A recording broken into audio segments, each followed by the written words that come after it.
Update. A complete stranger was living in my walls for 3 years and I had no idea. For weeks after I moved out, I slept with every light on. I checked my old apartment's camera feed constantly, even though I no longer lived there. Sometimes I'd stare at a shadow in my new place, half expecting someone to peel out of it. The police told me they were working on it, which I assumed meant they'd never find him. Then one morning, a call. We've located the suspect. We need you to come identify him. At the station, the detective slid a thick, worn file across the table. Before you see this, he said, you should know he wasn't homeless. He chose your unit. Inside were photos, documents, sketches, nothing graphic, but enough to make my skin prickle. His name was Elias Wren, a convict reported missing 9 years earlier. He hadn't been missing at all. He'd been moving through the unmonitored spaces of the city.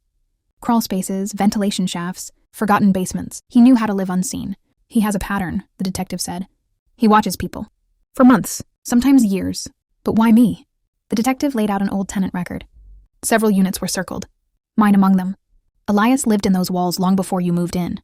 He followed tenants who lived alone, women who kept to themselves, people who wouldn't trust their own instincts. Then he showed me the last page, a handwritten list of observations.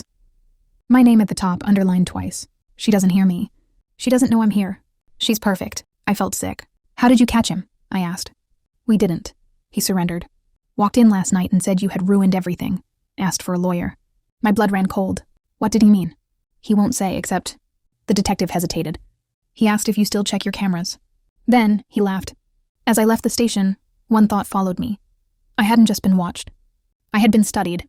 I almost managed to sleep that night, until my phone rang at midnight. A blocked number. Ma'am, an officer said, voice strained. There's no easy way to tell you this. Elias Wren has escaped custody. We have a unit en route. Do not open your door. The world tilted. I couldn't breathe. All I could hear was that eerie smile I'd seen in the camera footage, as if he'd always known this moment would come. Sirens flooded my street. Officers rushed me out the back before I could think. By morning, my life was gone. I've been in witness protection ever since. New name, new city, new routines I pretend feel normal.